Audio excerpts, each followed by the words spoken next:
Hello friends, welcome back everyone, welcome to my channel. और आज मैं लेकर आया हूँ फ्रेंड्स हरियाणा सीईटी के लिए और ग्रुप डी फ्रेंड्स जो रेलवे ग्रुप डी का एग्ज़ाम वगैरह होने वाला है यूपी लेखपाल और यूपी पैट के लिए। ये जीके का क्वेश्चन है, एक दो क्वेश्चन करंट अफेयर के भी होंगे। तो चलिए वीडियो स्टार्ट करते हैं फ्रेंड्स। इससे पहले बन लाइनर के नाम से ग्रुप डी के लिए फ्रेंड्स, ग्रुप डी के लिए बन लाइनर के नाम से बहुत सारी प्लेलिस्ट बना रखी है फ्रेंड्स।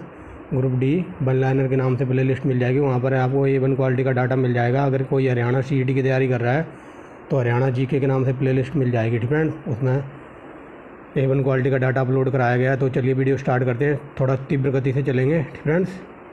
तो देखिए पहला क्वेश्चन कहता है हरियाणा फ्रेंड्स, क्या बोल रहा हूँ मैं, भारत के फ्रेंड्स, भारत के उत्तरी मैदान मैदानों में किस प्रकार की मिट्टी पाई जाती है? तो ऑप्शन नंबर डी फ्रेंड्स, ये जलोढ़ प्रकार की मृदा पाई जाती है। अब देखिए दिखाई दे रहा होगा फ्रेंड्स। दूसरा क्वेश्चन देखिए क्या कहता है, भाषा के आधार पर फ्रेंड, भाषा के आधार पर भारतीय राज्यों का पुनर्संरचना किस वर्ष की गई थी? तो 1956 में फ्रेंड्स। आगे देखिए समाज की वानिकी का मुख्य प्रयोजन क्या है? तो ये हो जाएगा ऑप्शन नंबर सी, बड़े पैमाने पर वनोरोपण फ्रेंड, बड़े पैमाने पर हमें ज़्यादा से ज़्यादा पेड़ लगाने हैं फ्रेंड्स। आगे देखिए मृग तृक्षणाएँ फ्रेंड्स, यानी कि मिराज दिखाई देते हैं, तो ये हो जाएगा ऑप्शन नंबर ए, उष्णकटिबंधीय रेगिस्तानों में। आपने सुना होगा ना टोटल इंटरनल रिफ्लेक्शन फ्रेंड्स, जो ये वही बात बताई गई है फ्रेंड्स। मिराज कैसे बनता है? तो मिराज बनता है रेगिस्तानों में। और मान लो कभी कभार आप धूप में भरी दोपहर में जा रहे होते हैं फ्रेंड रोड के ऊपर, तो ऐसा लगता है कि आगे कहीं पानी भरा हुआ है फ्रेंड, तो वो सब टोटल इंटरनल रिफ्लेक्शन यानी कि मिराज के कारण होता है फ्रेंड। ये कई बार क्वेश्चन पूछ लेता है, तो याद रखेंगे।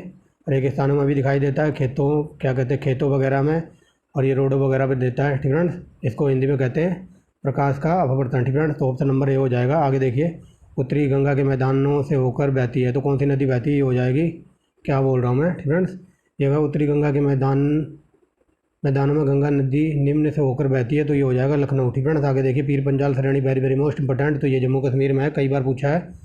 आगे देखिए सातवां क्वेश्चन कहता है निम्नलिखित फ्रेंड्स, निम्नलिखित में से कौन भारत का पड़ोसी देश नहीं है? तो ये हो जाएगा ऑप्शन नंबर डी, जापान नहीं है। आगे देखिए सलेम स्टील प्लांट कहाँ पर है? तो ये वेरी वेरी मोस्ट इंपॉर्टेंट है, बताइए कहाँ पर है? तो ये हो जाएगा ऑप्शन नंबर बी फ्रेंड्स, ये है सलेम, तमिलनाडु में पड़ता है, ये ऑप्शन नंबर बी फ्रेंड्स। आगे देखिए देश में फ्रेंड्स, देश में बेरोजगारी बढ़ने का मुख्य कारण निम्नलिखित में से क्या है? तो ये हो जाएगा जनसंख्या जब तक रुकेगी नहीं तो बेरोजगारी ऐसे ही बढ़ती जाएगी फ्रेंड्स।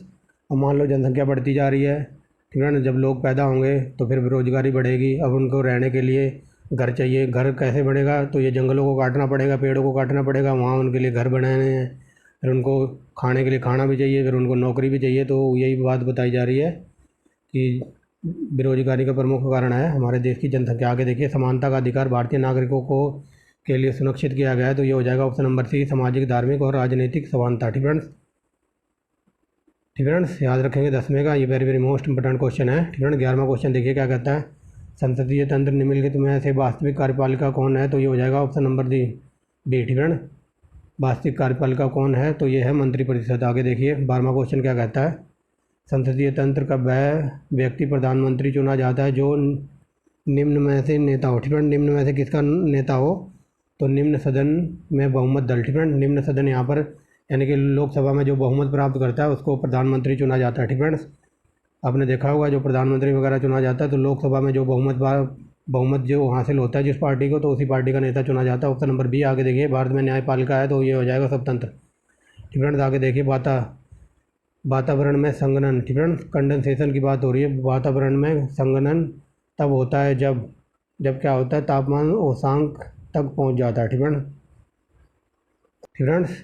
जब वातावरण मतलब टेम्परेचर हाई पहुंच जाता है तब होता है कंडेंसेशन की प्रक्रिया। 15वां क्वेश्चन देखिए फ्रेंड्स, 15वां क्वेश्चन कहता है वृष्टिपात का निम्नलिखित में से कौन सा एक प्रकार तड़ित तूफान की सशक्त संवहनी धारा से संबंधित है? तो बता दीजिए, ये है ओला फ्रेंड। यहाँ पर देखिए क्या कहा गया है, तड़ित तूफान की बात की गई है और यहाँ पर कहा गया है तड़ित तूफान की सशक्त संवहनी धारा से संबंधित है, तो ये जो ओले वगैरह पड़ता है। आगे देखिए पृथ्वी की विभिन्न भागों में वनस्पति और जीव जंतु में पाई जाने वाली विभिन्नताओं के लिए निम्नलिखित में से कौन सा कारक है? तो ये हो जाएगा ऑप्शन नंबर सी, भौतिक पर्यावरण और परिवर्तन फ्रेंड्स। आगे देखिए हिंदुस्तान एरोनॉटिक्स लिमिटेड निम्नलिखित में से क्या उत्पादन करती है? तो ये हो जाएगा ऑप्शन नंबर सी, एयरक्राफ्ट ठीक फ्रेंड्स। आगे देखिए कथकली, ये हज़ारों बार क्वेश्चन पूछा हुआ है, कहाँ का कथकली है, तो ये केरल का। ठीक friends, very very most important. Kathak, और ये क्या कहते हैं, आंध्र प्रदेश का है कुचिपुड़ी, और तमिलनाडु का है भारतनाट्यम। अगर ये पूछ ले कथक कहाँ का है, ठीक फ्रेंड, अगर ये कली हटा दो यहाँ से, कथक बना दो, तो कथक है यूपी का। ठीक फ्रेंड्स, आगे चलिए। बिहार में सिंदरी किस के लिए प्रसिद्ध है? बिहार में सिंदरी रासायनिक उर्वरक बनते हैं यहाँ पर। आगे देखिए 20वां नंबर क्वेश्चन क्या कहता है, रूसी यात्री ने सर्वप्रथम अंतरिक्ष में कदम रखा था, तो वो रूसी यात्री था Yuri Gagarin. Very very most important. आगे देखिए प्रकाश वर्ष किसकी इकाई है, तो ये ऑप्शन नंबर डी, त्वरण की। ठीक फ्रेंड्स, प्रकाश वर्ष किसकी इकाई है, तो त्वरण की। ठीक फ्रेंड्स, ठीक फ्रेंड्स, तो चलिए आगे देखते हैं। एक सेकंड यहाँ रुकिए। प्रकाश वर्ष किसकी इकाई है, तो ये मुझे लग रहा है कि ऑप्शन नंबर सी होना चाहिए था, यहाँ प्रिंटिंग मिस्टेक है। ठीक फ्रेंड्स, इसको याद रखेंगे। ठीक फ्रेंड्स, प्रकाश वर्ष से दूरी नापते हैं तो ऑप्शन नंबर सी होना चाहिए इसका। ठीक फ्रेंड्स, यहाँ प्रिंटिंग मिस्टेक है, डी नहीं होना चाहिए था। ठीक फ्रेंड्स, आगे चलिए। आगे देखिए सर्वाधिक भू परिमाण वाला देश है, तो ये पूछा जा रहा है कि सबसे ज़्यादा भूमि अधिग्रहण करने वाला देश है या फिर सबसे बड़ा देश कौन सा है, तो रूस है। आगे देखिए पाई क्या है। ठीक फ्रेंड्स, पाई वेरी वेरी मोस्ट इंपॉर्टेंट। बताइए पाई क्या है। ठीक फ्रेंड्स, तो ये हो जाएगा, यहाँ देखिए पाई क्या है, पाई एक करनी है। ठीक फ्रेंड्स, आगे देखिए क्वेश्चन नंबर 24 क्या कहता है, खून का वह महत्वपूर्ण संगठन जो संकंदन में सहायता करता है, तो ये हो जाएगा ऑप्शन नंबर ए, प्लेटलेट्स। ठीक फ्रेंड्स, आगे देखिए अंतदहन इंजन में कौन सा उपकरण हवा व पेट्रोल गैस को मिलाता है, तो ये हो जाएगा ऑप्शन नंबर डी, सिलेंडर। ठीक फ्रेंड्स, आगे देखिए निम्नलिखित में से किस प्राकृतिक क्षेत्र में की जलवायु विशेषताओं में शुष्क गर्मियाँ और आर्द्र सर्दियों में पाई जाती है, तो वेरी वेरी मोस्ट इंपॉर्टेंट है, ये है भूमध्य प्रदेश क्षेत्र का। ठीक फ्रेंड्स, यहाँ की जलवायु है। ठीक फ्रेंड्स, यहाँ की जलवायु की विशेषता है शुष्क सर्दियों में, क्या बोल रहा हूँ, शुष्क गर्मियों में और आर्द्र में, यानी कि सर्दियों में आर्द्र हो जाती है, तो ऐसी है ऑप्शन नंबर बी। ठीक फ्रेंड्स, आगे देखिए दो बड़े जलमार्गों को जोड़ने वाला लघु जलमार्ग कौन सा है, तो ये हो जाएगा, उसको कहते हैं जलडमरू मध्य। ठीक फ्रेंड्स, आगे देखिए। ठीक फ्रेंड्स, विश्व में जितनी भी जलडमरू मध्य हैं या फिर इनको बोलते हैं जल संधियाँ या फिर फ्रेंड्स जल संधियाँ वगैरह हैं विश्व में जितनी हैं, तो इन सब की वीडियो बना के डाल रखी है। मोस्ट इंपॉर्टेंट टॉपिक के नाम से प्लेलिस्ट मिल जाएगी। ठीक फ्रेंड्स, उसमें इन सब की वीडियो लगी हुई है। तो आगे चलिए। बृहस्पति और मंगल के बीच परिक्रमा करने वाले छोटे ग्रहों को क्या कहते हैं, तो उनको कहते हैं क्षुद्र ग्रह। ठीक फ्रेंड्स, आगे देखिए निम्नलिखित में से मानव शरीर के किस तंत्र द्वारा हार्मोन नियंत्रित होते हैं, तो ये हो जाएगा अंतर्स्रावी तंत्र। ठीक फ्रेंड्स, आगे चलिए निम्नलिखित में से कौन सा पार्थिव ग्रह नहीं है, तो पार्थिव ग्रह बृहस्पति नहीं है। आगे देखिए। ठीक है, वाट प्रति घंटा इकाई है, तो किसकी है, ये ऊर्जा की है। Very very most important. आगे देखिए यदि किसी कण का रेखीय वेग दुगुना कर दिया जाए तो उसकी गति क्या हो जाएगी, तो उसकी गति चौगुनी हो जाएगी। किलो वाट आवर किसकी यूनिट है, तो ये ऊर्जा की। आगे देखिए निम्नलिखित में से किसे साइद्री पर्वत श्रृंखला के नाम से भी जाना जाता है, ये वेरी वेरी मोस्ट इंपॉर्टेंट, पश्चिमी घाट को। आगे देखिए प्रतिध्रुव। ठीक फ्रेंड्स, प्रतिध्रुव क्या होते हैं, तो ये हो जाएगा ऑप्शन नंबर बे, स्थान जो बासीय रूप में पृथ्वी की सतह के विपरीत दिशा में होते हैं, तो उनको कहते हैं प्रतिध्रुव। ठीक फ्रेंड्स, ग्रेट बैरियर रीफ, ये वेरी वेरी मोस्ट इंपॉर्टेंट है और ये यूपीपीसीएस का पूछा हुआ क्वेश्चन है। ग्रेट बैरियर रीफ क्या है, तो ये प्रवाल भित्ति है। ठीक फ्रेंड, मूंगों के द्वारा बनी हुई चट्टान सी है। आगे देखिए, और ये पूछ लेता कई बार कहाँ पर है, तो ये ऑस्ट्रेलिया में है। ठीक फ्रेंड्स, ये ऑस्ट्रेलिया में है, लेकिन यूपीपीसीएस में एक बार यहाँ से और भी डीप में क्वेश्चन बना था कि जो ग्रेट बैरियर रीफ है, ठीक फ्रेंड, ग्रेट बैरियर रीफ है ऑस्ट्रेलिया में तो है, लेकिन ऑस्ट्रेलिया की कौन सी दिशा में है, तो ये है उत्तर पूर्वी। ठीक फ्रेंड, उत्तर पूर्वी, ये 2020 का यूपीपीसीएस का पूछा हुआ क्वेश्चन है और ये उत्तर पूर्वी दिशा में है। ठीक friend, very very most important. आगे देखिए, हिंद महासागर निम्नलिखित में से कौन सा तूफान अन्य तीन की अपेक्षा अधिक निरंतर रूप में आता है, तो हिंद महासागर में बता दीजिए कौन सा आता है, तो ये चक्रवात। ठीक friend, very very most important. ये चक्रवात क्या है, बवंडर क्या है, ठीक फ्रेंड, और ये टाइफून वगैरह किस महाद्वीप में आते हैं, ये कहाँ पर आते हैं, क्योंकि आजकल ऐसे क्वेश्चन यूपीपीसीएस, एमपीपीसीएस, ठीक फ्रेंड, और एचसीएस वगैरह में कई बार मिलान करने के लिए, ऐसे मिलान करने के लिए पूछ लेता है। ठीक फ्रेंड, ए का 2 से, बी का 3 से, तो इन सब की वीडियो भी मोस्ट इंपॉर्टेंट टॉपिक के नाम से प्ले लिस्ट मिल जाएगी। ठीक फ्रेंड, अगर मैं ये बताऊँ टाइफून, ठीक फ्रेंड, टाइफून ये एक प्रकार का चक्रवात है। इंग्लैंड, ठीक फ्रेंड, क्या बोल रहा हूँ मैं, चीन और जापान वगैरह में जो आते हैं ना, तो जो चक्रवात वगैरह आते हैं तो उनको कहते हैं टाइफून। और ये चक्रवात आता कहाँ पर, तो ये चक्रवात अपने देश में कहते हैं। ठीक फ्रेंड्स, और बिली, ठीक फ्रेंड, कई बार पूछ रखा है ये बिली, तो बिली ये मैंने ट्रिक से याद करवा रखा है। ठीक फ्रेंड, ये बिली ऑस्ट्रेलिया का है। ठीक फ्रेंड्स, और ये बवंडर वगैरह टोर्नेडो या फिर क्या कहते हैं, टोर्नेडो, बवंडर या फिर क्या कहते हैं हरिकेन। ठीक फ्रेंड, हरिकेन, तो ये कहाँ पर कहा जाता है, ये कहा जाता है ये यूएसए वगैरह में कहा जाता है, ठीक है। इन सब की वीडियो आपको प्ले लिस्ट में मिल जाएगी। आगे देखिए बॉल पेन के सिद्धांत पर कार्य करता है, तो ऑप्शन नंबर सी, ठीक है। गुरुत्व के बल पर, ठीक है। आगे देखिए भारत में राष्ट्रीय आय का प्राकलन कौन तैयार करता है, वेरी वेरी मोस्ट इंपॉर्टेंट है, तो बता दीजिए किसके द्वारा तैयार की जाती है, तो ये हो जाएगा ऑप्शन नंबर डी, CSO, ठीक है। केंद्रीय सांख्यिकी संगठन द्वारा। आगे देखिए भारत की प्रमुख वाणिज्यिक फसलें कौन सी है, तो ऑप्शन नंबर बी, कपास, तिलहन, जूट, गन्ना, ठीक है। आगे देखिए अगर ये पूछ ले, ठीक है, कपास उत्पादन में नंबर 1 कौन सा है, महाराष्ट्र, तिलहन, ठीक है। ये तिलहन वगैरह कहाँ होते हैं, तो ये मध्य प्रदेश में। जूट उत्पादन में पश्चिम बंगाल नंबर 1 है, और गन्ना उत्पादन में यूपी उत्तर प्रदेश नंबर 1 पे है, ठीक है। आगे देखिए एक आदमी 10 मीटर से, ठीक है, एक आदमी 10 मीटर की दूरी से साफ देख नहीं सकता, तो वह किस रोग से दृष्टित है, तो उसको हो जाएगा निकट दृष्टि दोष, ठीक है ना। इसको मायोपिया भी कहते हैं, ठीक है।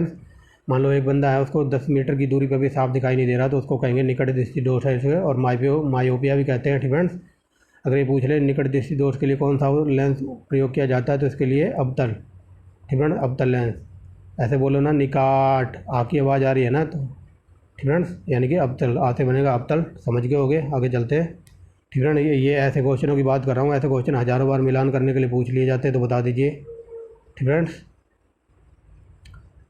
तो देखिए मिलान करना है, ठीक है। तो चलिए मिलान करते हैं। अब दिखाई दे रहा होगा सही से, पुलिकट लेक, ठीक है। पुलिकट लेक कहाँ पर है, ये तमिलनाडु और आंध्र प्रदेश के बीच में है, ठीक है। तो देख लीजिए तमिलनाडु ऑप्शन में है, यानी कि पहले का तीसरा, ठीक है ना। उसके बाद बी के पे चलते चिल्का झील, तो ये एशिया की सबसे बड़ी लैगून है, और ये पड़ती है उड़ीसा में, ठीक है।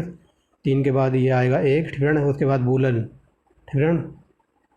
बूलन झील कहाँ है, तो ये है जम्मू कश्मीर में, और सांबर झील राजस्थान में, यानी कि ऑप्शन नंबर ए हमारा आंसर हो जाएगा, ठीक है ना। आप मिला लेना। हिमरेखा, ठीक है, ये very very most important question है। हिमरेखा क्या है, तो एक ऊंचाई जिसके एक स्थान पर स्थायी रूप में बर्फ़ रहती है और पूरे वर्ष नहीं पिघलती, तो उसको कहते हैं हिमरेखा। देखा होगा आपने, हिमालय वगैरह के पहाड़ वगैरह हैं, तो उनको पूरे साल बर्फ़ों से ढके रहते हैं, या हिमालय वगैरह की छोड़ दो, या अंटार्कटिका तो देखा ही होगा, वहाँ पर 12 महीने बर्फ़ ही बर्फ़ है, और वो पिघलती भी नहीं। आगे देखिए डेल्टा की सही परिभाषा कौन सी है, तो बता दीजिए डेल्टा, ठीक है ना। तो ये हो जाएगा ऑप्शन नंबर ए, ठीक है ना। एक त्रिकोणीय तटीय भूमि जिसका निर्माण समुद्र अथवा महासागर में तैरने वाली नदी के गाद से होता है, तो उसको कहते हैं डेल्टा, ठीक है। अगर ये क्वेश्चन पूछ ले कि विश्व में सबसे बड़ा डेल्टा किसका है, तो गंगा और ब्रह्मपुत्र नदी का सबसे बड़ा डेल्टा है, लेकिन यूपी पीसीएस में कई बार डीप में क्वेश्चन बन जाता है कि गंगा और ब्रह्मपुत्र का डेल्टा किस आकार का है, तो ये है चापाकार का, ठीक है। चापाकार डेल्टा बनाती है, ये कई बार यूपी पीसीएस में पूछा है, ठीक है, याद रखना, चापाकार, ठीक है। लेकिन यूपी पीसीएस में और भी डीप में क्वेश्चन ये बना है कि ऐसी कौन सी नदी है जिसका डेल्टा पक्षी के पंजे की तरह बनता है। पक्षी का पंजा ऐसा होता है ना, पंजा सा, ठीक है ना। तो ऐसा डेल्टा किसका बनता है, तो ये है अमेरिका की मिसिसिपी नदी, ठीक है। मिसिसिपी नदी है, तो उसका जो डेल्टा बनाती है वो नदी, उसका डेल्टा होता है पक्षी के पंजे के आकार का। कई बार यूपी पीसीएस में पूछा है, ठीक है, इसलिए मैं डीप में बता रहा हूँ। आगे देखिए ये हो गया ना। 45 नंबर देखिए, निम्नलिखित में से किस प्रकार की जलवायु लेटराइट मृदा विकसित होती है, ठीक है। कौन सी जलवायु से लेटराइट मृदा का निर्माण होता है या विकसित होती है, तो ये होती है अर्ध उष्णकटिबंधीय क्षेत्र। आगे देखिए इंग्लैंड के हाउस ऑफ कॉमन, ठीक है। देख लीजिए हर सब्जेक्ट से क्वेश्चन मैंने इसमें ऐड किए हुए हैं, ठीक है, क्योंकि 2-3 दिन से वीडियो नहीं आ रही थी, तबीयत वगैरह थोड़ी ख़राब सी थी, तो उस वजह से मैं ज़्यादा फोकस नहीं कर पा रहा था, क्योंकि गला बिल्कुल बैठ गया है बोल के, ठीक है। तो थोड़ा आराम है, तो इसलिए मैं भी आ गया हूँ, ठीक है। यहाँ पर पूछा जा रहा है इंग्लैंड के हाउस ऑफ कॉमन द्वारा प्रथम गवर्नर जनरल पर महाभियोग चलाया गया था। ये वेरी वेरी मोस्ट इंपॉर्टेंट है। तो 12 नेस्टिंग पे महाभियोग चलाया गया था। यहाँ क्वेश्चन पूछा कि 2011 की जनगणना के अनुसार भारत में की साक्षरता दर कितनी है, तो ऑप्शन नंबर ए 74%, ठीक है। आगे देखिए, ठीक है, निम्नलिखित में से कौन सा स्थान पुर्तगालियों का मुख्यालय था, तो ये लॉलीपॉप क्वेश्चन है। आगे देखिए, निम्नलिखित में से किसकी नियुक्ति भारत के राष्ट्रपति के अधिकार में नहीं है, तो ये हो जाएगा ऑप्शन नंबर डी, लोकसभा का सदस्य का चुनाव वो अपने सदस्यों में से ही कर लेते हैं, ठीक है ना। तो ऑप्शन नंबर डी, लोकसभा का सदस्य वगैरह राष्ट्रपति नहीं चुनता है। मर्क्यूरी, ठीक है ना, मर्क्यूरी क्या है, तो ये द्रव धातु है। आगे चलिए, भारत के पूर्वी तट निम्न पर स्थित है, तो ये पारादीप और हल्दिया, ठीक है ना। भारत का पूर्वी तट पारादीप ये पड़ता है कहाँ पर, उड़ीसा में, और हल्दिया पड़ता है कहाँ पर, पश्चिम बंगाल में, ठीक है ना। अगर क्वेश्चन ये पूछ ले कि भारत का सबसे बड़ा जलमार्ग कौन सा है, तो ये है, ठीक है ना, इलाहाबाद से हल्दिया, ठीक है ना। इलाहाबाद से हल्दिया भारत का सबसे बड़ा नदी मार्ग है, ठीक है ना। आगे देखिए, निम्नलिखित में से कौन सी नदी विषुवत रेखा को 2 बार पार करती है या फिर काटती है। ठीक है, देखते हैं क्वेश्चन किसके अकॉर्डिंग पूछा है। क्वेश्चन पूछा है वर्ल्ड जियोग्राफी के अकॉर्डिंग, तो ऑप्शन नंबर ए हो जाएगा। ठीक है, अमेजोन। ठीक है फ्रेंड्स, यहाँ क्वेश्चन ये पूछा है कि कौन सी नदी विषुवतीय रेखा को 2 बार पार करती है। ठीक है, पार करने की बात है, काटने की बात नहीं है। ठीक है, पार तो करती है अमेजोन। ठीक है, अगर क्वेश्चन ये पूछ ले कि कौन सी रेखा, ठीक है, क्या बोल रहा हूँ मैं, कौन सी नदी मतलब मकर रेखा को 2 बार काटती है, तो वो हो जाएगी लिम्पोपो नदी। ठीक है, अफ्रीका की है लिम्पोपो नदी। ठीक है, आगे चलिए। भारत में कपास की खेती के लिए प्रयुक्त क्षेत्र कौन सा है, तो ऑप्शन नंबर सी दक्कन का पठार। आगे देखिए फ्रेंड्स, पृथ्वी की सतह पर किसी स्थान पर पड़ने वाली सूर्यताप की मात्रा निम्नलिखित में से किस कारण पर निर्भर करती है, तो ऑप्शन नंबर बी उस स्थान की जलवायु पर। ठीक फ्रेंड्स, आगे देखिए निम्नलिखित में से किस महासागर में सर्वाधिक सक्रिय ज्वालामुखी है, तो नो डाउट प्रशांत महासागर। ठीक है, कटरीना नाम दिया गया था, तो बता दिए ये दिया गया था प्रभंजन को। ठीक है, आगे देखिए महात्मा गांधी के अनुसार निम्नलिखित में से कौन सा कदम सही है, तो ये हो जाएगा ऑप्शन नंबर सी धर्म को राजनीति से अलग करना चाहिए, ऐसा महात्मा गांधी जी ही कह सकते थे।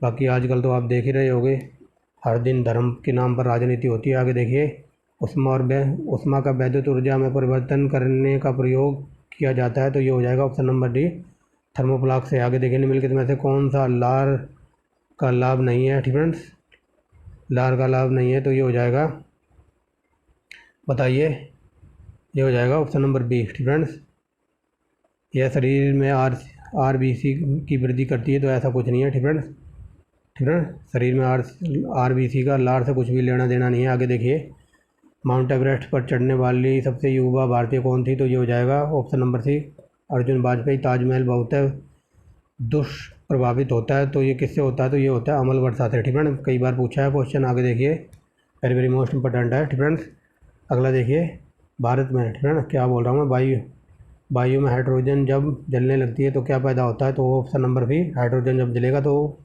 पानी बनेगा। ठीक है, जल बनता है। आगे देखिए निम्नलिखित में से किस रेखांश के बीच पवनें विषुवतीय की ओर बहती हैं, तो ये हो जाएगा ऑप्शन नंबर सी 30 डिग्री उत्तर से 30 डिग्री दक्षिण। ठीक फ्रेंड्स, आगे देखिए दिन और रात की अवधि की भिन्नताओं का प्रमुख कारण क्या है, तो ऐसा कारण है, बताइए क्या है।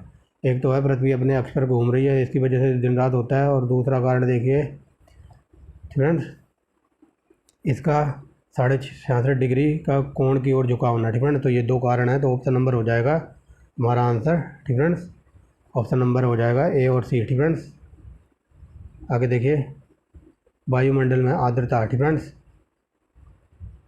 आर्द्रता वायुमंडल में आर्द्रता में आए परिवर्तन का अध्ययन करने के लिए निम्नलिखित में से किस उपकरण का प्रयोग किया जाता है, तो ये होता है हाइग्रोस्कोप। ठीक फ्रेंड्स, आगे देखिए अगर ये पूछ ले कि आर्द्रता किसके द्वारा नापी जाती है, तो उसका आंसर हो जाएगा हाइड्रोग्राफ। ठीक फ्रेंड्स, और यहाँ पर पूछा कि वायुमंडल में आर्द्रता में आए परिवर्तन, तो उसको कहेंगे हाइग्रोस्कोप से नापते हैं परिवर्तन को। ठीक है, आगे देखिए अपनी प्रसार की नीतियों के कारण भारत का नेपोलियन किसे कहा जाता है, तो ये ऑप्शन नंबर हो जाएगा डी। हज़ारों बार क्वेश्चन पूछा है। ठीक है, समुद्रगुप्त के बारे में कई बार मैं बता चुका हूँ, इसके बारे में डीप में। ठीक है, भारत का नेपोलियन इसको कहा जाता था। ठीक है, और इसका दरबारी कवि कौन था, तो हरिशरण था। ठीक है, वेरी वेरी मोस्ट इंपॉर्टेंट है।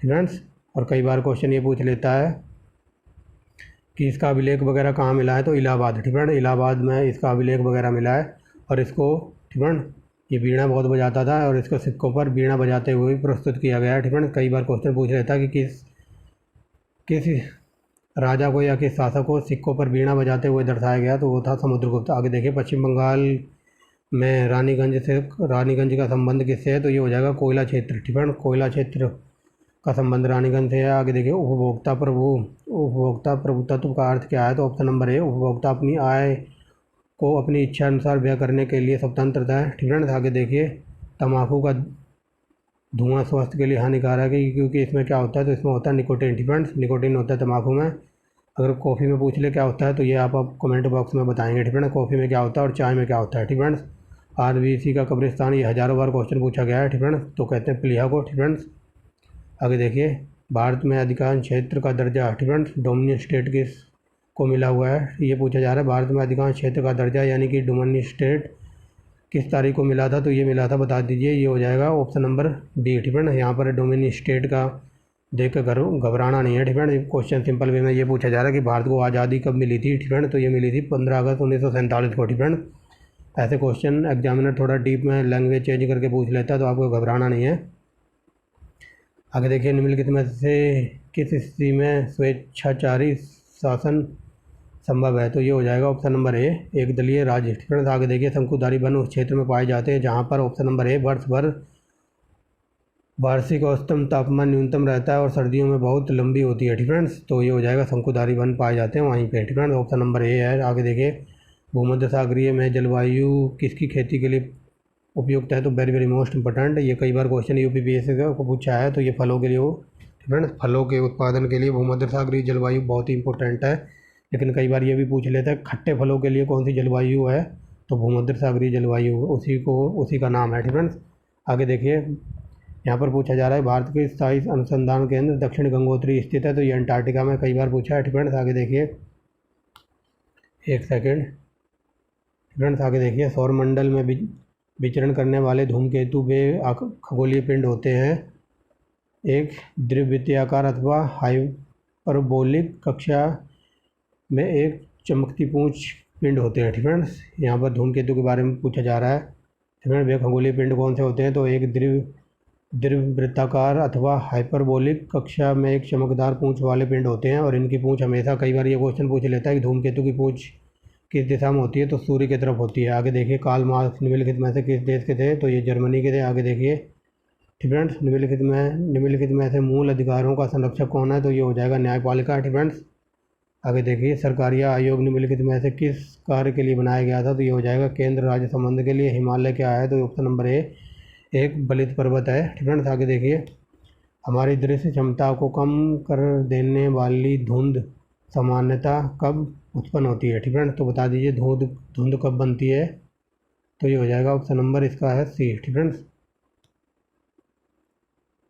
ऑप्शन नंबर सी है, जब नमीयुक्त वायु पृथ्वी की ठंडी सतह को टच करती है। ठीक है, जब नमीयुक्त वायु पृथ्वी की सतह को टच करती है तो बनता है धुंध। ठीक है, ऑप्शन नंबर सी। आगे देखिए, एक स्टूडेंट्स, एक घंटे की समय भिन्नता। स्टूडेंट्स, एक घंटे की समय भिन्नता के लिए देशांतरी दूरी कितनी होनी चाहिए। तो option number A 15 degree. Students, यानी कि ये ऐसे सिंपल वे में समझ लीजिए, जो पृथ्वी मतलब एक घंटे में 15 डिग्री घूमती है। ठीक है ना, ये क्वेश्चन ऐसे ही पूछा जाता है। आगे देखिए, एक समुद्री मील किसके बराबर होता है। तो option number D 1825। Very very most important है। आगे देखिए, लोकसभा अपना त्यागपत्र किसको देगा। तो उपाध्यक्ष को देगा। ठीक है ना, अगर उपाध्यक्ष का पूछ ले तो उपाध्यक्ष देगा अध्यक्ष को। ठीक है ना, और अध्यक्ष देगा उपाध्यक्ष को। ठीक है ना, आगे देखिए, चंद्रमा में निम्नलिखित में से किस अवस्था के दौरान लघु ज्वारभाटा घटित होता है। ठीक है ना, ये कई बार क्वेश्चन पूछा जाता है कि ज्वारभाटा कब वगैरह आता है। तो ये यहाँ पूछा है, चंद्रमा में निम्नलिखित में से किस अवस्था के दौरान लघु ज्वारभाटा घटित होता है। तो ये पहली और तीसरी तिमाही में। ठीक है ना, आगे देखिए, निम्नलिखित में से कौन सा ग्रह पूर्व से पश्चिम की ओर सूर्य की परिक्रमा करता है। तो यह है यूरेनस। आगे देखिए, निम्नलिखित में से कौन सा संबंध भू स्वरूपों की विशेषता, उद्गम और विकास से अध्ययन करता है। तो ये हो जाएगा भू प्राकृतिक विज्ञान। ठीक है, आगे देखिए, 88 नंबर क्या कहता है। 88 नंबर कहता है, निम्नलिखित में से किस कारण से एक आवश्यकता मांग बन जाती है। ठीक है, तो ये हो जाएगा क्रय की इच्छा। ठीक है, ये पूछा जा रहा है, निम्नलिखित में से किस कारण आवश्यकता मांग बन जाती है। जब हमारी क्रय की इच्छा होगी, यानी कि खरीदने वगैरह की इच्छा होगी, तो वो मांग बन जाएगी। ठीक है, आगे देखिए, व्यष्टि अर्थशास्त्र और समावेष्टि अर्थशास्त्र शब्दों का निर्माण किया था। तो वेरी वेरी मोस्ट इंपॉर्टेंट है ये। तो ये क्या था, option number C, Ragnar Frisch ने किया था। आगे देखिए, मुद्रास्फीति के समय, ठीक है, मुद्रास्फीति के दौरान कर की दरों निम्नलिखित में से क्या होती हैं। तो ये हो जाएगा स्थिर बने रहना। ठीक है, आगे देखिए, 91 नंबर क्या कहता है, भारत। ठीक है, भारत में निम्नलिखित में से कौन सा क्षेत्र सबसे अधिक कर का भुगतान करता है। तो ये हो जाएगा औद्योगिक क्षेत्र। ठीक है, आगे देखिए, 92 नंबर कहता है समुद्र। ठीक है, समुद्र जल का सामान्यतः लवणता समुद्री जल की प्रति 1000 नमक। ठीक है, सिंपल भाषा में समझिए, ये बकवास लिखी हुई है। ठीक है, ये पूछ रहा है कि समुद्री जल होता है ना, तो उसमें सैलिनिटी, यानी कि सैलिनिटी को कहते हैं लवणता, यानी कि खारापन समुद्र जल में कितना होता है। तो ये होता है 35 ग्राम। ठीक है, समुद्री जल में जो नमक वगैरह मिलता है तो वो खारापन होता है उसमें 35 ग्राम। ठीक है, यही क्वेश्चन ऐसा ही पूछा जाता है। ये वेरी वेरी मोस्ट इंपॉर्टेंट है। प्रेरीज प्रेरीज की सही भाषा निम्नलिखित में से क्या है, तो ये हो जाएगा, ये उत्तरी अफ्रीका के शीतोष्ण कटिबंधीय घास के मैदान है। ठीक है, विश्व में जितने घास के मैदान हैं, चाहे ठंडे हों चाहे गर्म हों, उन सब की वीडियो मोस्ट इंपॉर्टेंट टॉपिक के नाम से प्लेलिस्ट है, वहाँ लगा रखी है सब कुछ। ठीक फ्रेंड्स, अगर ये मैं पूछ लूँ फ्रेंड्स, अगर मैं ये कहूँ कि चलो उत्तरी अमेरिका में तो ये हो गए प्रेरी। ठीक है, अगर दक्षिणी अमेरिका की बात की जाए, दक्षिणी अमेरिका में कौन से घास के मैदान हैं, तो उनका आंसर हो जाएगा ब्राज़ील। ठीक है, ब्राज़ील में मिलते हैं कौन से, कैंपोज। अर्जेंटीना में मिलते हैं ठीक फ्रेंड्स पंपास। ठीक है, पंपास अर्जेंटीना और ब्राज़ील में कंपोज। ठीक फ्रेंड्स, और ये पूछ लूँ कि वेनेजुएला में कौन सा मिलता है, तो नालोज। ठीक है, लानोज घास के मैदान वेनेजुएला में मिलते हैं। ठीक फ्रेंड्स, और बताता हूँ तो, और ये बेल्ट ये अफ्रीका का है। ठीक फ्रेंड्स, बेल्ट अफ्रीका का है, सवाना अफ्रीका का है, डाउन्स ऑस्ट्रेलिया का है, और एशिया और यूरोस। ठीक है, एशिया और यूरोस को जोड़ने वाले घास के मैदानों को कहते हैं, यानी कि इन दोनों एशिया में भी और यूरेशिया में भी पाए जाते हैं, तो उनको कहते हैं स्टेपीज़। ठीक है, विश्व के जितने घास के मैदान हैं सब कुछ मिल जाएगा आपको कहाँ पर, मोस्ट इंपॉर्टेंट टॉपिक के नाम से प्ले लिस्ट बना रखी है। ये देखिए, एशिया और यूरोप के बीच कौन से घास के मैदान है, तो ये बताया ना, स्टेपीज़। ठीक फ्रेंड्स, आगे देखिए, एक अर्थशास्त्र जैसा उसे होना चाहिए, यह कथन किससे संबंधित है, तो ऑप्शन नंबर ए मानक अर्थशास्त्र का। एक अर्थशास्त्र जैसा उसे होना चाहिए, यह कथन किसने दिया था, तो ये मानक अर्थशास्त्र का कथन था। आगे देखिए, जब एक व्यक्ति को किसी वस्तु को छोड़ने की बजाय उसे एक अधिक की कीमत अदा करनी पड़ती है, तो उसे क्या कहते हैं, उसे कहते हैं उपभोक्ता का अधिवेश। फ्रेंड्स, आगे देखिए, photographic. Very very most important है। फोटोग्राफिक प्लेटों में सिल्वर हाईलाइट का प्रयोग किया जाता है, किसके लिए, प्रकाश से तुरंत रूपांतरित हो जाता है। ठीक है, प्रकाश से रूपांतरित हो जाती है। फ्रेंड्स, इसीलिए इसका प्रयोग किया जाता है, मतलब फोटोग्राफिक प्लेटों में जो सिल्वर हाइलाइट का प्रयोग किया जाता है, क्योंकि वे प्रकाश में रूपांतरित हो जाती है। ठीक है, इसलिए सिल्वर हाइलाइट का प्रयोग किया जाता है। वेरी वेरी मोस्ट इंपॉर्टेंट है। आगे देखिए, टेट्राएथिल लेड। ठीक है, निम्नलिखित में से क्या है, तो ये हो जाएगा ऑप्शन नंबर ए विस्फोटी। ठीक है, विस्फोटक रोधी है। ठीक है, मतलब ये विस्फोटक रोधी नहीं है। ठीक है, एंटीडोट कंपाउंड है ये। आगे देखिए, क्यूरी। ठीक है, क्यूरी बिंदु तापमान पर निम्नलिखित में से क्या होता है, तो ये हो जाएगा ऑप्शन नंबर बी धातु का चुंबकीय तत्व समाप्त हो जाता है। ठीक है, आगे देखिए, अगला क्वेश्चन क्या कहता है, पृथ्वी के गोलों पर एक ध्रुव से दूसरे ध्रुव तक लंब से विषुवतीय तक रेखा खींची जाने वाली काल्पनिक रेखाओं को क्या कहते हैं, तो उनको कहते हैं यामोत्तर रेखा। ठीक है, आगे देखिए, निम्नलिखित में से कब सूर्य और पृथ्वी के बीच दूरी सबसे ज़्यादा होती है, तो ये होती है अपसौर। ठीक है, क्वेश्चन ये पूछा जाता है कि सूर्य और पृथ्वी के बीच की दूरी सबसे ज़्यादा होती है, तो उस घटना को क्या कहते हैं, उसको कहते हैं अपसौर। ठीक है, और ये पूछ ले कि सबसे कम दूरी। ठीक है, कम दूरी को क्या कहते हैं, यहाँ पर ये पूछा है, सबसे ज़्यादा दूरी पूछिए तो उसको कहेंगे अपसौर। ठीक है, अगर ये पूछ ले कम दूरी को क्या कहेंगे, तो उसको कहेंगे उपसौर। ठीक है, समझ गए होंगे दोनों क्वेश्चन। आगे देखिए, जल। ठीक है, वाष्प मुख निम्नलिखित में से किसके उत्सर्जन से संबंधित है, तो ये हो जाएगा ऑप्शन नंबर सी। ठीक है, वेरी वेरी मोस्ट इंपॉर्टेंट है। ठीक है, यहाँ पर पूछा है वाष्प मुख निम्नलिखित में से किसके उत्सर्जन से संबंधित है, तो ये गैसों से। ठीक है, आगे देखिए, अगर क्वेश्चन ये पूछ ले कि ज्वालामुखी का जो ऐसा मुंह सा होता है, ठीक है, तो ज्वालामुखी के मुंह से सबसे ज़्यादा गैस कौन सी निकलती है, ठीक है, ज्वालामुखी से गैस निकलने वाली है, तो उसको सबसे ज़्यादा गैस निकलती है ज्वालामुखी से, उसको कहते हैं जलवाष्प। ठीक है, आगे देखिए, निम्नलिखित में से किस राज्य की साक्षरता दर औसत से भी कम है, तो ये हो जाएगा आंध्र प्रदेश की। ठीक है, राष्ट्रीय औसत दर से भी कम है, तो ये आंध्र प्रदेश की। आगे देखिए, परमाणु उत्पादन। ठीक है, परमाणु ऊर्जा उत्पादन में प्रयोग किया जाने वाला आइसोटोप निम्नलिखित में से कौन सा है, तो ये वेरी वेरी मोस्ट इंपॉर्टेंट है, कई बार पूछा है, तो ये है यूरेनियम 235। विषुवतीय रेखा पर गुरु तत्व के कारण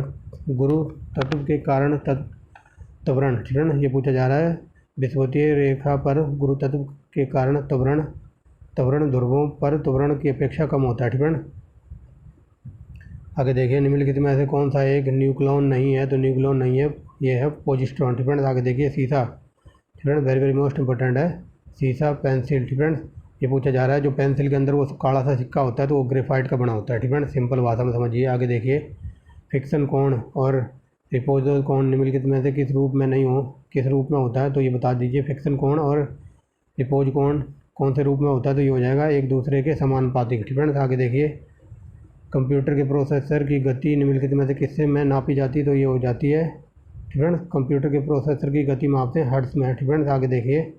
सी भाषा है तो ये हो जाएगा उच्च स्तरीय भाषा है। ठीक है, आगे देखिए। निम्नलिखित में से किस फसल को प्लांटेशन क्रॉप कहा जाता है तो ये हो जाएगा गन्ना। ठीक है, आगे चलिए देख लीजिए, हर विषय से क्वेश्चन ऐड किए हुए हैं इसमें। ठीक है, आगे देखिए। विश्व का दूसरा सबसे बड़ा द्वीप कौन सा है तो ये वेरी वेरी मोस्ट इंपॉर्टेंट है, ये है न्यू गिनी। ठीक है, आगे देख लीजिए।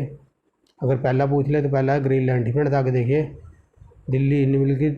दिल्ली और निम्नलिखित में से किस स्टेशन के बीच रेलवे मार्ग सबसे छोटा है तो ये हो जाएगा दिल्ली और चेन्नई के बीच। ठीक है, आगे देखिए। निम्नलिखित में से किस शहर को city of the golden gate तो ये कहा जाता है सैन फ्रांसिस्को, और ये अमेरिका में पड़ता है। आगे देखिए। यदि व्यक्ति को गलत प्रकार का रक्त दे दिया जाए तो निम्नलिखित में से क्या रिजल्ट आएगा तो रिजल्ट ये आएगा आरबीसी का संश्लेषण हो जाता है। ठीक है, ये पूछा जा रहा है यदि किसी व्यक्ति को गलत प्रकार से रक्त दे दिया जाए तो निम्नलिखित में से क्या परिणाम होता है तो आरबीसी का संश्लेषण हो जाता है। ठीक है, आगे चलिए। NIS का पूर्ण रूप क्या है तो ये हो जाएगा नेशनल इम्यूनाइजेशन शेड्यूल। ठीक है, आगे देखिए। 117 नंबर क्या कहता है। ठीक है, यहाँ पर ये पूछा जा रहा है कि यदि किसी व्यक्ति को बंदूक की गोली लगने पर उसके शरीर की सभी गोलियाँ नहीं निकाली जाती तो निम्नलिखित में से उसके कारण उसके शरीर पर जहर फैल जाता है। ठीक है, तो ये हो जाएगा आर्सेनिक की वजह से। ठीक है, क्वेश्चन ये पूछ रहा है कि अगर मान लो किसी बंदे को गोली लगी हुई है तो अगर वो गोली उसके शरीर से ना निकाली जाए तो शरीर में जहर फैल जाता है आर्सेनिक की वजह से। आगे देखिए। दाद की बीमारी निम्नलिखित में से किस प्रकार की होती है तो ये होता है फंगल। ठीक है, आगे देखिए। दाद एक प्रकार का फंगल है। पीयूष ग्रंथि हमारे शरीर के किस स्थान पर होती है तो वेरी वेरी मोस्ट इंपॉर्टेंट है, बता दीजिए। ये होती है ऑप्शन नंबर बी, खोपड़े में। ठीक है, यानी कि मस्तिष्क में होती है। आगे देखिए। सीमेंट की खोज वेरी वेरी मोस्ट इंपॉर्टेंट है। सीमेंट की खोज की थी जोसेफ ऑस्पिन ने। ठीक है, ऐसे को आप ट्रिक से याद कर सकते हो। सीमेंट होता है ना, आपने देखा होगा सीमेंट को आप जो शेप, ठीक है, जिस भी शेप में डालोगे, मान लो दीवार में लगाना तो उसी दीवार की शेप में हो जाएगा। ठीक है, और जिस भी शेप में बनाओगे वो उसी शेप में हो जाएगा। इसीलिए इसका आंसर है, याद करने की ट्रिक है जो शेप। ठीक है, सीमेंट को जो शेप में डालोगे वो उसी शेप का हो जाएगा। ठीक है, आगे देखिए। सूर्य के चारों ओर पृथ्वी की कक्ष का आकार कैसा है तो ये है अर्धवृत्ताकार। आगे देखिए।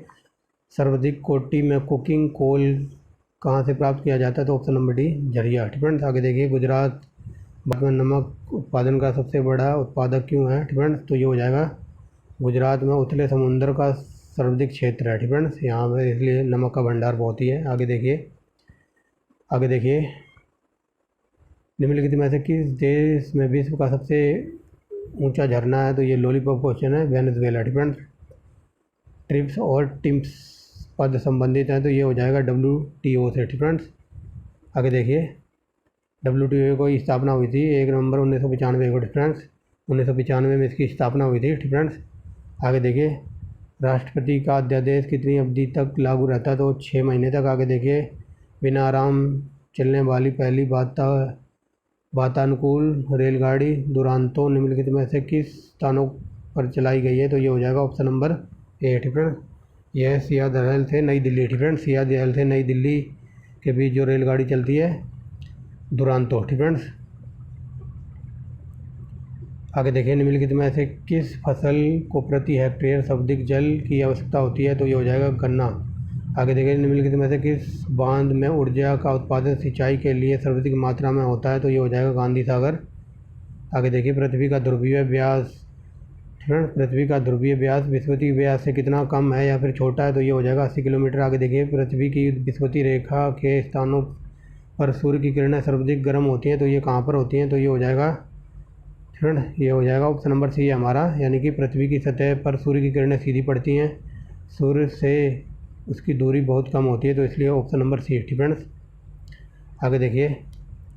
भारत और संयुक्त राज्य अमेरिका में निम्नलिखित में से किससे संबंधित करार के रूप में निर्णय लिया है। ठीक है, तो ये हो जाएगा ऑप्शन नंबर डी। ये पूछने की कोशिश कर रहा है। ठीक है, यहाँ थोड़ा मिसप्रिंट हो गया। ये पूछने की कोशिश कर रहा है कि भारत और USA के बीच में मतलब किस व्यापार के लिए करार के रूप में रूप में अंतिम रूप में निर्णय लिया गया है तो ये हो जाएगा व्यापार और निवेश, पारंपरिक ज्ञान और बौद्धिक संपदा, यानी कि ऑप्शन नंबर डी। इन तीनों के ऊपर साइन वगैरह हुए होंगे, करार हुआ होगा। ठीक है, आगे देखिए निम्नलिखित में से कौन सा राज्य नर्मदा नदी की घाटी का हिस्सा नहीं है, तो ये हो जाएगा राजस्थान। आगे देख लीजिए निम्नलिखित में से कौन सा देश ट्विटर के लिए सबसे बड़ा बाजार है, तो ये हो जाएगा भारत। ठीक है, ट्विटर के लिए सबसे बड़ा देश है, यानी कि ट्विटर सबसे ज़्यादा अपने देश में घिसा जाता है, चलाया जाता है। ठीक है, आगे देखिए दो देश, ठीक है, दो देशों के बीच वस्तु विनिमय को क्या कहा जाता है, उसको क्या कहा जाता है बताइए, उसको कहा जाता है ऑप्शन नंबर बी। ठीक है ना, दो देशों के बीच मतलब वस्तुओं का आदान प्रदान कहलाता है द्विपक्षीय व्यापार। ठीक है, आगे देखिए 136 नंबर क्या कहता है, पर्वतीय स्लोपों, ठीक है, पर मृदा अपरदन किस प्रकार नियंत्रित किया जाता है, तो ये हो जाएगा सोपान कृषि। ठीक है, कई बार ये क्वेश्चन पूछ लिया जाता है। ठीक है, तो पर्वतों पे जो पहाड़ी इलाके होते हैं तो वहाँ पर मतलब मृदा का अपरदन ना हो तो उन पर मतलब सीढ़ीदार, ठीक है, सीढ़ीदार जो भी है, ठीक है, सीढ़ीदार खेत वगैरह बनाकर खेती की जाती है, तो वहाँ पर उसको कहते हैं सोपान कृषि। ठीक है, और कई बार क्वेश्चन ये पूछ लेता है कि उत्तराखंड में मतलब किस प्रकार खेती की जाती है, तो सीढ़ीदार खेत बनाकर, ठीक है, पहाड़ी इलाका है तो वहाँ पर कई बार पूछा है सीढ़ीदार खेत बनाकर कृषि की जाती है। आगे देखिए ज्योग्राफी शब्द किसने दिया था, तो ये दिया था वेरी वेरी मोस्ट इंपॉर्टेंट है एरिस्टोस्थनीज ने। ठीक है, आगे चलिए 138 नंबर निम्नलिखित में से किस देश में लोहा और स्टील उद्योग लगभग पूरी तरह आयातित कच्चे माल पर निर्भर है, तो ऑप्शन नंबर बी। ठीक है, जापान। ठीक है, ये विश्व में जितने भी उद्योग हैं कौन सा उद्योग सबसे ज़्यादा कहाँ है, कहाँ से किस देश में सबसे ज़्यादा उत्पादन होता है, इन सब की वीडियो के 50 क्वेश्चन A1 क्वालिटी के बनाकर डाल रखे हैं मोस्ट इंपॉर्टेंट टॉपिक के नाम से प्ले लिस्ट बना रखी है। ठीक है, आगे चलिए। ठीक है, उस देश को क्या कहते हैं जहाँ नदी और समुद्र का जल मिलता है, तो उसको कहते हैं एस्चुरी। ठीक है, आगे देखिए उस स्थान को, ठीक है, देश बोल दिया गया। ठीक है, उस स्थान को क्या कहते हैं जहाँ पर नदी और समुद्र का जल मिलता है, तो उसको कहते हैं एस्चुरी या फिर जवार नदमुख। ठीक है, आगे देखिए कौन सा देश विश्व में सबसे अधिक सोना, तो सोने के लिए सोना खरीदना तो आपको अफ्रीका जाना पड़ेगा। ठीक है, और अफ्रीका में भी कई बार ये पूछ लेता है कि अफ्रीका की कौन सी खाने सोने के लिए प्रसिद्ध हैं, तो जोहान्सबर्ग याद रखेंगे। आगे चलिए निम्नलिखित में से किस विनिर्माण उद्योग को आधुनिक सभ्यता की सर्वाधिक आवश्यकता वस्तुओं का उत्पादन माना जाता है, तो ये हो जाएगा लोहा और इस्पात। आगे देखिए ठीक है, निम्नलिखित में से किसको भारत में पारस की तप्त स्थल कहा जाता है, तो ये हो जाएगा ऑप्शन नंबर ए पश्चिमी घाट को। आगे देखिए मानचित्र की कला और विज्ञान को क्या कहा जाता है, तो ये कहते हैं मानचित्र कला। ठीक है, आगे देख लीजिए पृथ्वी कितनी पुरानी है इसका निर्धारण कैसे करते हैं, तो ये होता है रेडियोमेट्रिक काल निर्धारण अवधि। ठीक है, रेडियोमेट्रिक कार्बन की पद्धति अपनाई जाती है पृथ्वी की आयु की गणना करने के लिए। ठीक है, कार्बनिक विधि। ठीक है, आगे देखिए अशोक। ठीक है, अशोक ने किस बुद्ध साधु से प्रभावित होकर बौद्ध धर्म अपना लिया था, उपगुप्त। ठीक है, very very most important question है ये। आगे देखिए यह घोषणा किसने की थी कि लोकतंत्र एक सरकार होती है जो जनता द्वारा जनता के लिए हो, तो ये कहा था अब्राहम लिंकन ने। ठीक है, आगे देखिए लोधी वंश की स्थापना किसने की थी, तो ये लॉलीपॉप क्वेश्चन है, बल्लोल लोधी ने। आगे देखिए निम्नलिखित में से क्या भूतापीय ऊर्जा का एक स्रोत नहीं है, तो ये कोयला। आगे देखिए फ्रेंड्स अगला क्वेश्चन देखिए निम्नलिखित में से 3 राजधानियां डैन्यूब नदी के किनारे बसी हुई हैं, तो उनमें से कौन सी एक राजधानी नहीं है, तो ये बेना, बुडापेस्ट और बेलग्रेड। तो ये डैन्यूब नदी के किनारे बसी हुई हैं, लेकिन ये जो रोम इटली की राजधानी है तो ये बसी हुई है टाइबर नदी के किनारे। ठीक है, वेरी वेरी मोस्ट इंपॉर्टेंट है। आगे देखिए हर्षवर्धन को किसने पराजित किया था, तो ये पुलकेशिन द्वितीय ने किया था, हज़ारों बार बता चुका हूँ। ठीक फ्रेंड्स, तो ये थी आज की वीडियो। ठीक फ्रेंड्स 150 क्वेश्चन इसमें हमने देखे, जो आने वाला पार्ट होगा उसमें हम आगे 150 क्वेश्चन और लगाएंगे। ठीक फ्रेंड्स, तो मिलते हैं नेक्स्ट वीडियो में। लेकिन कई बार क्वेश्चन यहाँ से डीप में बन जाता है कि हर्ष और पुलकेशिन की लड़ाई हुई थी, जिसमें पुलकेशिन ने हर्षवर्धन को हरा दिया था, तो कौन सी नदी के किनारे ये लड़ाई हुई थी, तो ये हुई थी नर्मदा नदी के किनारे। ठीक फ्रेंड्स, कई बार क्वेश्चन डीप में पूछ लेता है UPPCS में, क्वेश्चन यहाँ से बना है, तो ये लड़ाई इन दोनों के बीच में हुई थी नर्मदा नदी के किनारे। ठीक फ्रेंड्स, अगर वीडियो अच्छी लगी हो तो लाइक एंड शेयर करेंगे, चैनल को सब्सक्राइब कर सकते हैं, अगर कंटेंट बढ़िया ना लगे तो डिसलाइक भी कर सकते हैं आप। आपको पूरा अधिकार है। ठीक फ्रेंड्स, आर्टिकल 19 के तहत। तो मिलते हैं नेक्स्ट वीडियो में। Thanks for watching the video and bye bye.